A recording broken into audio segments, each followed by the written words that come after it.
They actually went in, investigated this home, took boards. I guess it was like a 2 to 3 days that they were so shocked once they went into this home. They brought dogs in, and they took wooden boards and concentrated on the garage section on the back of the house.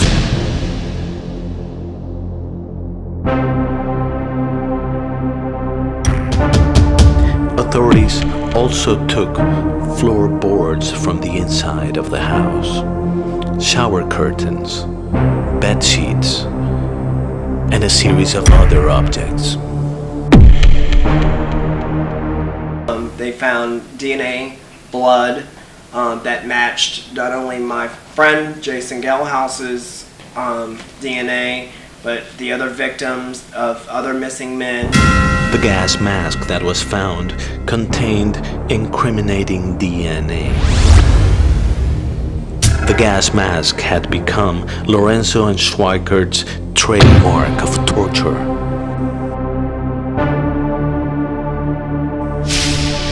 At least one photograph of a victim wrapped in duct tape was found apparently lifeless and wearing the deadly gas mask. One of the detectives who worked on the case spent over a year trying to identify all the images that were found on Lorenzo's hard drive of his computer. These images ranged from people being hogtied, bound, gagged, and still was not able to identify all of the people, some of which experts believe were in post-mortem states. Found the DNA on the mask inside the house, gas mask, as well as there were several other DNA on the mask as well, and also blood stains on the cobblestones inside the garage. Schweikert said that blood from Galehouse had sipped through a cut in the tarp at Lorenzo's garage as they were cutting Galehouse into pieces. They called me up to come up and just swab my mouth for the DNA, and he told me, he said, "Pam, if we found Jason's body there, we would have to tell you." And I just had a feeling that something was up. Why would they just said they wanted it as precaution.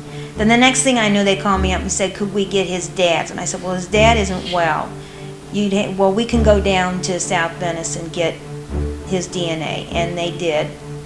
Someone was sent down there to get his DNA, and then they matched the DNA, and it matched the DNA that they had. The DNA found in the gas mask matches Galehouse's DNA. And the blood found in the cobblestone in the garage also is a match. On a subsequent visit to Lorenzo's home, Pamela and Tyler stumble onto yet more evidence located behind Lorenzo's fence in the back alley behind the house. Pamela Williams is horrified. She recognizes her son's tennis shoes.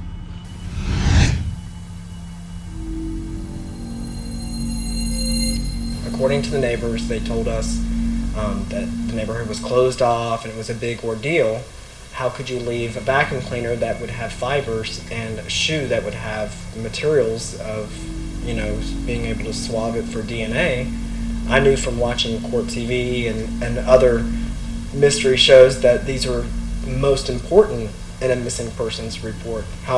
And I wanted answers, so I called the detective that I had a working relationship with at that point, and he stated to me that that was true, that that those were important items, that they already probably took the evidence. However, they would go and get the shoes and the vacuum cleaner and swab it for DNA.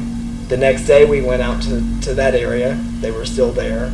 We called the detective, and he stated he just hadn't gotten out there yet. And then the following day is when we brought the media back to ask that question, why at this point are these shoes here? And that's when they were picked up. But agents seem to have all the evidence they need in order to prosecute. They present Stephen Lorenzo with photographs depicting a lifeless body inside his house. The conversation is taped and presented in court. Lorenzo admits being there at the time the photographs were taken. we've got a male in your home who is, appears to us to be lifeless. He's been posed in different pictures throughout your living room area, on various pieces of your furniture. It can't be my bathroom. Okay.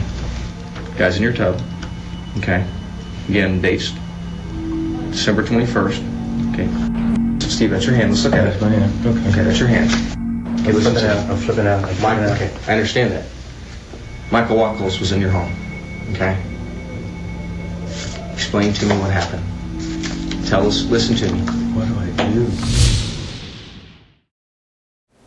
Going on throughout our own investigation, finding person after person and victim after victim that this has affected, these two people have affected, it was amazing that it was continuing to go on as long as it did with no one knowing. Lorenzo's case is taken before a jury. Numerous witnesses take the stand. It was vile to know that he tortured his victims. If you get cancer and you know you're going to die, and you kind of prepare. But when these victims were begging for their lives, and actually replaying all this events with the pictures in the courtroom and actually seeing all the items that he did to use as torture on the victims was very hard and very disturbing, actually seeing what I already knew. The jury deliberates after several weeks. They find Stephen Lorenzo guilty